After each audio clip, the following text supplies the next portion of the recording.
साहित्य लहर में आपका स्वागत है। आज आप सुनेंगे मालती जोशी जी की कहानी कन्यादान। आइए कहानी सुनते हैं।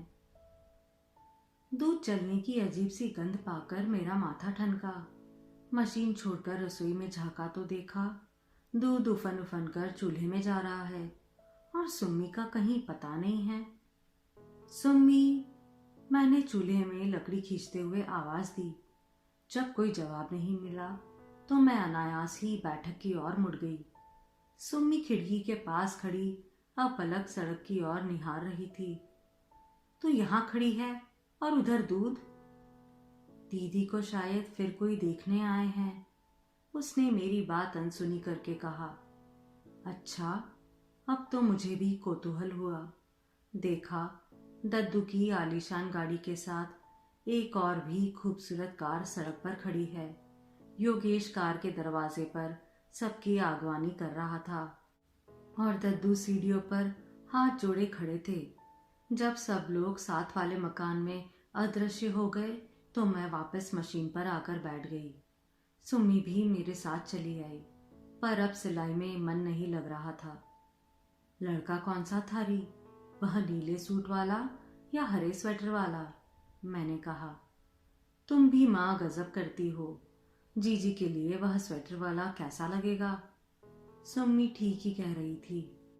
राजी के 5.5 फुट कद के सामने अच्छे अच्छे लड़के भी बौने लग उठते थे। कितनी ही जगह सिर्फ इसी कारण रिश्ता नहीं हो सका था।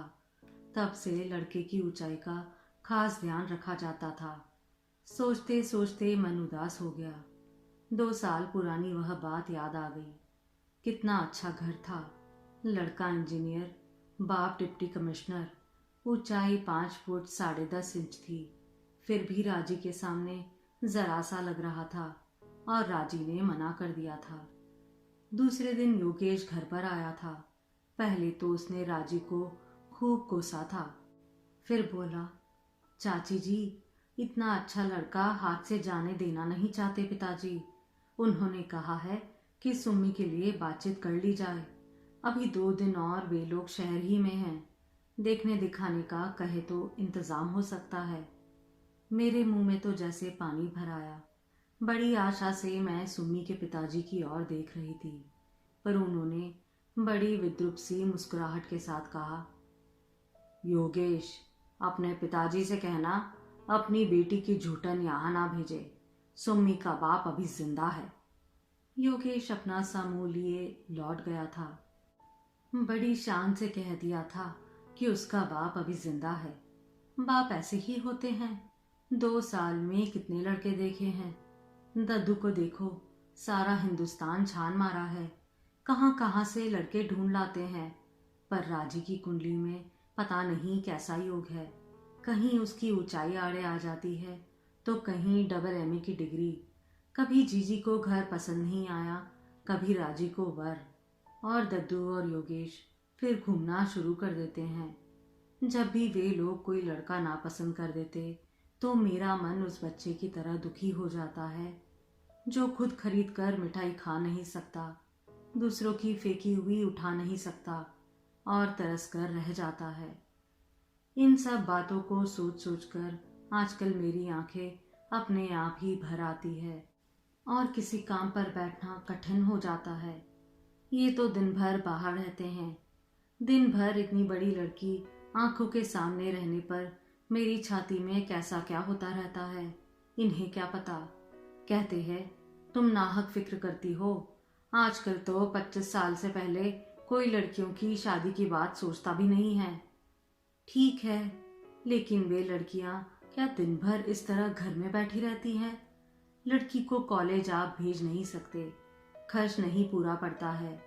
नौकरी नहीं करवाएंगे क्योंकि इससे आपकी बेइज्जती होती है। फिर वह बेचारी क्या करे? दिन भर माँ के साथ खाना बनाए, सिलाई करवाए, या माँ, दद्दू आ रहे हैं। कौन? मैंने अपनी विचार तंत्रा से जागते हुए सुम्मी से प्रश्न किया। दद्दू आ रहे हैं, पिछले रास्ते से छत पर होकर आ रहे हैं। मैं तो अवाक रह गई। दद्दू पता नहीं कितने सालों बाद इस घर में आए थे। 4 साल पहले मनीष बहुत बीमार हो गया था, तब आए थे बड़े डॉक्टर को लेकर। बहू, रसोई की चौखट पर खड़े होकर दद्दू ने आवाज दी। मैंने माथे तक पल्लू खींचकर उनके पांव छुए और एक और खड़ी हो गई। बहू, जरा सुम्मी को तैयार करके मेरे साथ भेज दो।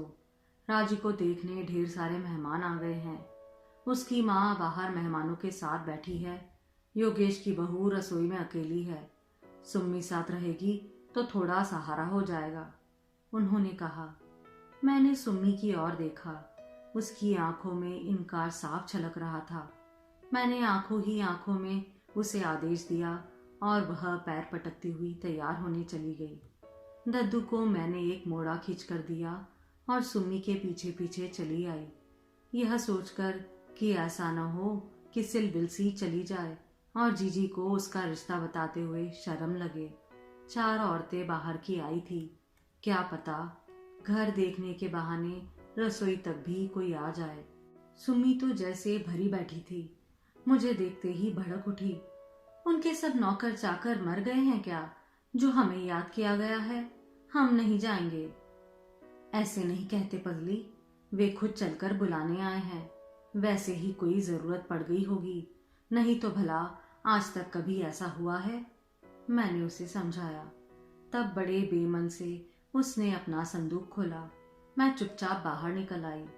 अपने मामा की दी हुई बैंगनी रंग की अंबिका सिल्क पहनकर जब वह बाहर आई तो गले में जैसे कुछ अटक सा गया। हाथ में, गले में, सारे शरीर पर कहीं सोने का एक तार भी नहीं था। फिर भी लड़की जैसे लक्ष्मी का रूप लेकर ही इस धरती पर आई थी। याद आया, यह छोटी थी तो दद्दू उसे राजलक्ष्मी की जोड़ी के लिए भाग्य लक्ष्मी कहते थे। राजी तो सचमुच राजलक्ष्मी है, पर मेरी यह अभागी बिटिया, वह नाम जैसे उसका उपहास ही बन गया था। दद्दू के साथ उसे भेजकर मैं पता नहीं कितनी देर सुम्मी की ही बात सोचती रही। वह पूरे 4 साल बाद उस घर में कदम रख रही थी। अलग होने के बाद इन 2 घरों में ही नहीं, हम लोगों के दिलों में भी दीवार खड़ी हो गई थी। तब से मैंने सिर्फ योगेश की शादी में ही वहां पांव दिया था। उस समय भी अपेक्षा, अपमान, तिरस्कार की ऐसी सौगात पाई थी कि दोबारा जाने की इच्छा नहीं हुई थी। फिर भी मैं होली, दीपावली, दशहरा और संक्रांति पर बच्चों को बड़ों के पैर छूने भेजती। राखी भाई दूज पर लड़कों को अवश्य भेजती, जिससे कोई यह ना कह सके कि देने के डर से मुंह छुपा गए। दिया हुआ सब दुगना करके योगेश लोकेश सुम्मी के बहाने लौटा जाते। अजीब से संबंध हो गए थे, ना छोड़ते बनता था ना निभाते। जैसे जैसे बच्चे बड़े होते गए समझने लगे कि उस घर में वे लोग हिकारत से देखे जाते हैं। सबसे पहले सुम्मी ने वहां जाने से इनकार किया। दूसरे वर्ष मुनीश ने भी उसका अनुकरण किया। गिरीश और सतीश तो अभी छोटे थे, पर इस साल से हरीश भी विद्रोह दल में शामिल हो गया था। और कोई बुलाने आता तो सुम्मी तो आज भी न जाती, पर दद्दू की बात और थी। उनकी बात टाली नहीं जा सकती थी। उनके लिए सबके मन में एक ऊंचा आसन है। बंटवारे के बाद भी उस स्थिति में फर्क नहीं आया। ये मुंह से चाहे जो भी कहते रहते हैं, दद्दू की बात टाल दे ऐसा साहस उनका भी नहीं था। और झगड़ा दद्दू से था ही कब, बैर तो देवर भाभी के बीच था। दद्दू उतने ही निरीह थे जितने कि मैं, और इस रोज रोज की खटपट से उतने ही त्रस्त भी। जीजी यह देखकर चिढ़ती थी कि लाला जी दिन भर बैठकर ताश खेलते हैं या सिगरेट फेंकते हैं, खानदानी कारोबार में जरा भी हाथ नहीं बटाते। साल 2 साल बाद घर में एक प्राणी की वृद्धि करना, यही उनका पुरुषार्थ की सीमा थी। देवर को यह कोफ्त होती कि भाभी ठसक किसे दिखाती है, वह किसी और का नहीं अपने बाप का माल खा रहे हैं। पर कौन समझाता कि बाप की कमाई कोई जिंदगी भर बैठकर नहीं खा सकता, और दद्दू ना होते तो घर की ईंट तक बिक गई होती। और फिर एक दिन विस्फोट हो ही गया था। कारण चाहे जो भी रहा हो, सालों से सुलगती आग को बाहर आने का मौका मिल गया। कहनी अनकहनी सारी उस दिन जबान पर आ गई थी, और यह बात भी कि अब आगे साथ रहना नहीं हो सकता। दद्दू उस दिन भी बिल्कुल शांत बने रहे। तूफान थमने के बाद भाई को बुलाकर उन्होंने नकदी, सोना, चांदी सबका बराबर हिस्सा संभलवा दिया। नाप जोख करके मकान 2 हिस्से में बांट दिया गया। नई सड़क पर नई फैंसी क्लॉथ की दुकान लेकर दी। मुझे अलग हो जाने से जरा भी खुशी नहीं हुई। दद्दू के बच्चों पर मेरी बहुत ममता थी, पर रोज रोज की किलकिल से छुटकारा पाने की राहत जरूर महसूस की। 3 महीने बीतते बीतते इन्होंने मकान शुरू किया। बाप दादाओं की दुकान तो लोग बाग लेकर बैठ गए, हमें नई जगह पर बिठा दिया। भला हमें कौन पूछता है वहां। बात दद्दू के कानों तक गई और दूसरे ही हफ्ते दुकानों की अदला बदली भी हो गई। साथ ही दोनों मकानों के बीच एक लंबी सी दीवार भी डल गई। मैं योगेश राजी को देखने के लिए तरस गई, पर जीजी के रोज रोज के ताने अब नहीं सुन पड़ते थे। दुकान नई हो या पुरानी, चलाने से ही चलती है। देखते ही देखते दद्दू की नई दुकान भी चल निकली। बीकॉम के बाद योगेश ने भी पास ही में एक रेडीमेड कपड़ों की दुकान खोल ली। लोकेश के लिए एक फैक्ट्री खोली गई और वह उसकी ट्रेनिंग के लिए अमेरिका चला गया। अब इनको यह शिकायत है कि दद्दू के सारे पुराने ग्राहक अपनी ओर मोड़ लिए हैं। पहले पहले तो मुझे भी इन किस्सों पर विश्वास आ जाता था, पर बाद में समझ गई कि अपनी अकर्मण्यता पर पर्दा डालने के बहाने हैं सब। पुराने ना सही, इतने दिनों में तो नए ग्राहक भी जुट जाते हैं। दुकान को ताश का अड्डा बना लेने का अंजाम तो यही होगा। धीरे धीरे सारी कैश चुक गई। फिर चांदी का नंबर आया। फिर एक एक करके मेरे गहने भी जाने लगे। तब घबराकर मैंने दद्दू के पास संदेश भिजवाया। उन्होंने खुद जाकर दुकान का मुआयना किया और दुकान में पार्टीशन डलवाकर आधा हिस्सा एक डिस्पेंसरी के लिए किराए पर उठा दिया। किराया सीधे मेरे पास पहुंचने की व्यवस्था भी कर दी। उन्होंने बहुत हाय तौबा मचाई। जो जी में आया बकते रहे, पर दद्दू की व्यवस्था को बदलने का साहस ना कर सके। इससे भी पूरा ना पड़ा तो मैंने छत के 3 कमरे और रसोई अपने लिए रख लिए और नीचे का सारा हिस्सा किराए पर उठा दिया। ऊपर रहने में ढेर सी असुविधाएं थी, पर एक सुविधा थी सबसे बड़ी कि ऊपर वाले हिस्सा अकेला था और मेरी रसोई में क्या पकता है किसी को पता नहीं चलता था। अपने घर में तो कोई भूखा प्यासा भी रह लेता है, लेकिन बेटी का ब्याह, उसके लिए तो हाथ पांव मारने पड़ते हैं। यह काम तो औरतों के करने का नहीं है। दिन भर घर में बैठी लड़की सूखती जा रही थी और मैं कुछ नहीं कर पा रही थी। धम धम पैर पटकती हुई सुम्मी लौटी तो मेरा ध्यान बटा। क्यों री, गए क्या वे लोग? कैसा है लड़का? राजी से तो ऊंचा ही बैठेगा ना? कितने लोग थे? लड़की की माँ भी थी क्या?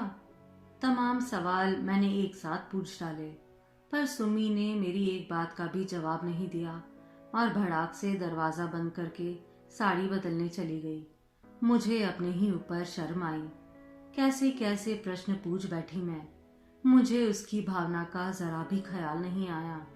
बेचारी का मन कितना खुद जाता होगा कि ताऊ जी के यहाँ तो इतनी दौड़ धूप हो रही है, खोजबीन हो रही है, और यहाँ अभिमान के मारे अपने भाइयों के आगे कभी हाथ नहीं फैलाया मैंने।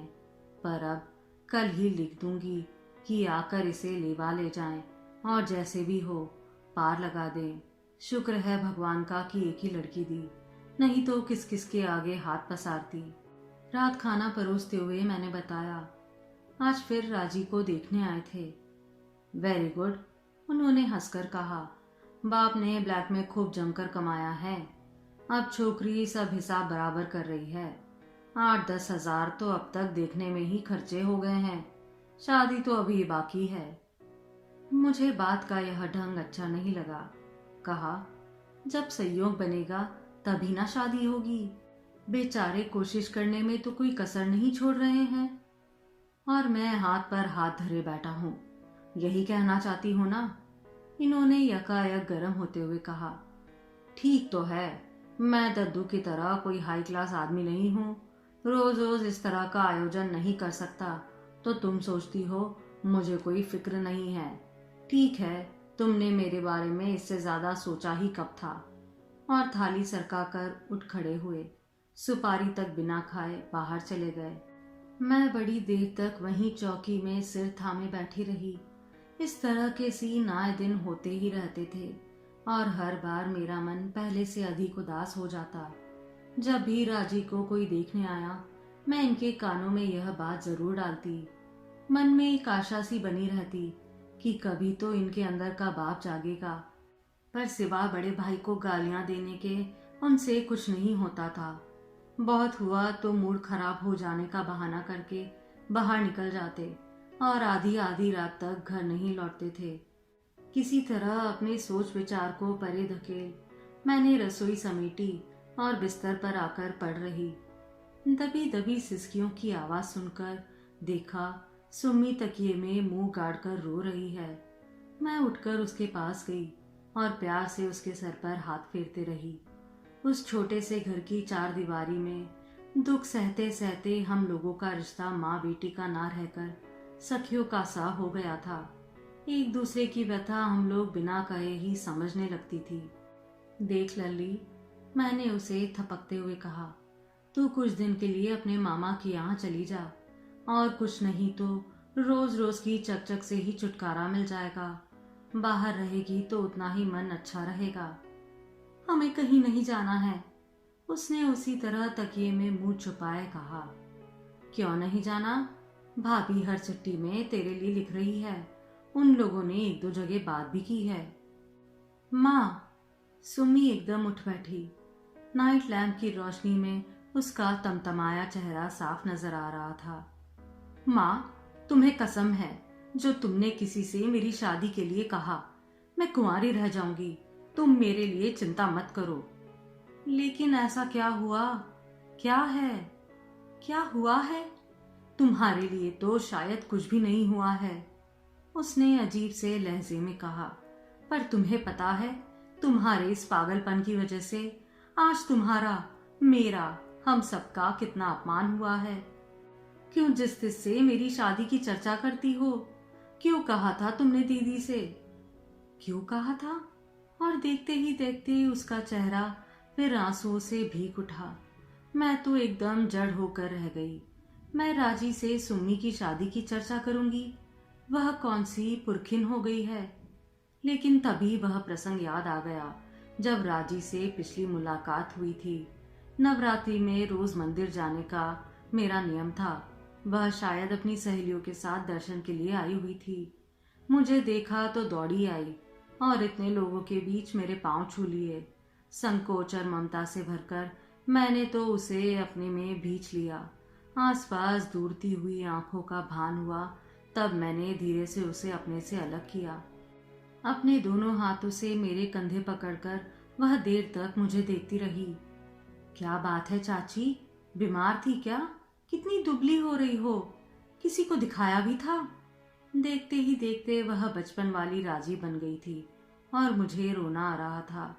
उसे बीच में ही टोकते हुए मैंने कहा, मुझे कुछ नहीं हुआ है लल्ली, बहुत दिनों बाद देख रही हो ना, इसलिए ऐसा लग रहा है। बेकार की बातें रहने दो चाची, तुम सचमुच बीमार हो और छुपा रही हो। इतनी दुबली तो तुम कभी नहीं थी। बताओ, मेरे सर पर हाथ रखकर कहो कि तुम बिल्कुल ठीक हो। दो दो लड़कियां घर में बैठी है, यह मेरे मर जाने के ही तो दिन है। क्यों? मैंने प्यार से उसके गाल थपथपाते हुए कहा। यही तो अन्याय है, सारी चिंता तुम लोग अपने सर पर ले लेती हो, फिर लड़कियों की हालत देखो क्या हो जाती है। और उसने अपने भरे पूरे शरीर की ओर देखकर मुंह बिचका दिया। लौटते हुए सारे रास्ते मेरी आंखों के सामने राजी का गदगदाया बदन और खिलखिला चेहरा घूमता रहा। और मेरी सुम्मी दिन भर घर की चार दीवारी में कैद, माँ की गृहस्थी का भार ढोती हुई, माँ का दुख बांटती हुई सूखती जा रही है, कुमलाती जा रही है। और सुम्मी कहती है, मैंने राजी से सुम्मी की बात क्यों की? शायद मजाक में ही कही हुई इस बात में अनजाने ही मेरी व्यथा मेरी चिंता उभर आई थी। मुझे ज्यादा सोचना नहीं पड़ा। कुछ शांत होने पर खुद सुम्मी ने ही धीरे धीरे सारी बात बतला दी। मुझसे मिलने के बाद राजी ने एक दिन दद्दू से चुपचाप कह दिया था कि चाची सुम्मी की शादी की चिंता में सूखती जा रही है। दद्दू खुद भी चिंतित थे, पर एक बार अपमानित हो जाने के कारण इस झमेले में पड़ना नहीं चाहते थे। इस बार राजी को देखने जो लड़का आया था वह शहर में अपनी फूफी के यहाँ ही रुका हुआ था। शाम को जो लोग बाग आए थे उनमें लड़के का फुफेरा भाई भी था, वही स्वेटर वाला। सब लोगों के साथ यह बात उठी कि यह लड़का सुम्मी के लिए ठीक रहेगा। योगेश्वर मेहमानों का भार छोड़ दद्दू चुपचाप पिछले रास्ते से सुम्मी को बुलाने आए थे। वे जानते थे किसी और के बुलाने पर वह आएगी नहीं। सुम्मी को सीधे ड्राइंग रूम में ले गए। सबसे परिचय करवाने के बाद उसे राजी के पास बिठा दिया गया था। राजी ने फुसफुसाकर उसे बता दिया था कि वह स्वेटर वाले लड़के को अच्छी तरह देख ले। यहाँ तक तो सब ठीक ही हुआ था। उन लोगों के जाने के बाद सुम्मी आने ही लगी थी कि राजी ने हाथ पकड़कर रोक लिया था। बरसों बाद मिली थी वे, और उन लोगों के सामने बातचीत जरा नहीं हो पाई थी। गपशप और नाश्ते में दोनों बहनें डूबी हुई थी कि सामने वाले कमरे से सास बहू की बातचीत सुनाई दी। लड़की तो लाकर दिखा दी, पर यह भी सोचा है कि कितनी ऊंची उड़ान है। जीजी कह रही थी, लेना देना तो अलग, उन लोगों के रुतबे के लायक इत्रपान भी हो सकेगा। वे दिन गए जब लोग खानदान भर देखकर लड़की ब्याह लेते थे। तो परवाह क्या है माताजी, योगेश की बहू ने कहा। जब ताऊजी ने इतना धर दिखाया है तो शादी कर पाने का जिम्मा भी उनका ही रहा। दद्दू शायद आसपास ही कहीं थे, गरज कर बोले, बहू, शादी का खर्च चाहे सुम्मी के ताऊजी उठाए या उसके पिताजी, तुम्हारे पेहर से तो कुछ नहीं मांगेंगे, इत्मीनान रखो। उसके आगे सुम्मी नहीं सुन सकी और राजी का हाथ छुड़ाकर भाग आई। सारी बात सुनकर समझ में नहीं आया कि मुझे खुश होना चाहिए या उदास। दद्दू के लिए जरूर श्रद्धा उमड़ आई। अपनी लाडली नाजोपली बहू को आज उन्होंने मेरी सुम्मी के लिए कठोर शब्द कहे थे। यह जानकर खुशी तो हुई, पर डर भी लगा। उस घर का वातावरण इस घटना के बाद कैसा होगा, इसकी कल्पना की जा सकती थी। गनीमत थी कि नीचे वाली नर्स बाई इन दिनों छुट्टी पर थी, नहीं तो घर में तूफान उठे बिना नहीं रहता। नर्स बाई जानती थी कि देवर भाभी को लड़ाना कितना आसान है। मुफ्त का तमाशा देखने में किसी को क्या एतराज हो सकता है। 5-6 दिन बाद योगेश आया। चाचा जी तो घर पर नहीं है ना? उसने बाहर ही पूछ लिया। चाची, उन लोगों का संदेश आ गया है, उन्हें सुम्मी पसंद आ गई है। आप लोग क्या कहते हैं बताइए, उसने बैठते ही शुरू किया। खुशी के मारे मैं मूक सी हो गई।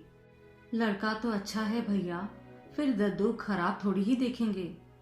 ये आप कह रही हैं, हमारे यहाँ आकर सीखिए नुक्स कैसे निकाले जाते हैं, उसने कहा। क्यों, क्या हुआ? लड़का तो अच्छा था, मैंने खिड़की से देखा था। मैंने अपनी ताका झाकी वाली बात कह दी और झेप गई, पर योगेश अपनी ही धुन में था। बोला, इस बार जानती हैं क्या बात हुई? लड़के का इंटेलेक्चुअल स्टैंडर्ड नहीं जमा मेम साहब को। वह मिलिट्री का जवान है, बीएससी पास है, पर इनकी तरह लेक्चर नहीं झाड़ता है ना, इसलिए इसे पसंद नहीं आया। मैंने तो चाची आज ही 2 दर्जन जूतों का ऑर्डर दे दिया है। राजी पर इतना गुस्सा आया। पिता और भाई 5 साल से परेशान हो रहे हैं, पर इसके मिजाज ही नहीं मिलते। मेरी सुम्मी की दशा होती तो पता चलता। रात मैंने किसी उत्साह से यह खबर सुनाई। इस बार झूठन वाला मामला नहीं था, लड़का सुम्मी के लिए ही देखा गया था। फिर भी इन्हें बिगड़ना था ही, सो बिगड़े भी। वाह, बड़ी जल्दी याद आया कि लड़की के बाप को भी इसमें शामिल करना है। उनसे कहो इतना किया है तो कन्यादान भी कर दे। लड़की उन्हें पसंद आने से ही हो जाएगा, हमें भी तो लड़का पसंद होना चाहिए। लड़का अच्छा है, मैंने देखा है, शहर ही में तो है, आप जाकर देख आइए। पर घर आया इतना अच्छा रिश्ता मैं जाने नहीं दूंगी। मैंने अनुनय के स्वर में कहा। जाकर देख आने से ही सब कुछ हो जाएगा। और उन लोगों ने मुंह फाड़ कर कुछ मांगा तो क्या करूं? घर लौट आऊं या नदी में डुबकी लगाऊं? उस दिन पहली बार मन में उनके लिए तिरस्कार जागा। जब भी कोई समस्या सामने आई, मरने जीने की बात करने लगेंगे। फिर हर बार की तरह यह समस्या तो समाप्त होने वाली नहीं है। यह तो लड़की की ही तरह दिन रात बढ़ती जाने वाली है। उस दिन मैंने खूब जली कटी सुनाई। ना बच्चों का ख्याल किया, ना पड़ोसियों का। पर इतने दिनों से संचित सारी रोष उड़ेल देने के बाद भी मन हल्का नहीं हुआ, उल्टे और भारी हो गया। यह घर भेज दीजिए। एक बार वह घर में चली जाएगी तो मैं बच्चों को लेकर सड़क पर रह लूंगी। थक हार कर मैं जाकर बिस्तर पर लेट गई। क्या पाप किया था मैंने, जो जिंदगी भर इस अकर्मण्य आदमी के पल्ले बंध गई। गरीबी से मुझे डर नहीं लगता। अपने पति का साथ हो तो झोपड़ी भी अच्छी लगती है। नमक रोटी में भी स्वाद मिलता है। फिर 10वीं तक पढ़ी हुई थी मैं। इनकी रईस ख्याली आड़े नहीं आती तो गृहस्थी का बोझ उठाने के लिए नौकरी भी कर सकती थी। दुख का बोझ अगर बांट लिया जाए तो इतना भारी भी नहीं पड़ता है। पर इन्होंने जिंदगी भर क्या किया है? सिर्फ दूसरों को कोसा ही है। कभी दद्दू को कि उन्होंने ठग लिया मुझे, इसलिए कि मेरे आते ही लक्ष्मी उनसे रूठ गई थी। कभी बच्चों को कि वे अपने साथ भूख और बीमारी के अलावा कुछ नहीं लाए। जीवन में एक तो ऐसा काम करके दिखाते कि मैं गर्व से सिर उठाकर चलती। एक दिन सुबह सुबह मुनीश ने खबर दी कि दद्दू आ रहे हैं। हम लोग रसोई में चाय पी रहे थे। बाहर वाले कमरे में बिस्तर फैले हुए थे। मैंने और सुमी ने जल्दी बिस्तर समेटे। तब तक दद्दू ऊपर आ गए थे। बगुले के पंख सी धोती कुर्ता पहने, माथे पर चंदन का टीका लगाए सीधे मंदिर से आ रहे थे शायद। मैंने सिर पर पल्ला लेकर उनके पांव छुए और इन्हें भीतर बुलाने गई। जंगी व अंडरवेयर पहने ये चूल्हे के पास मजे में ताप रहे थे। मन ही मन भाइयों की तुलना कर डाली और विषाद से भर उठी। बाहर दद्दू बैठे हैं। मैंने पजामा पकड़ाते हुए कहा, और जरा ढंग से ही बोलना। उनके गुस्से की परवाह किए बिना मैंने समझाया। वे कमरे में चले गए। मैं दरवाजे से कान लगाए खड़ी रही। योगेश मिला था?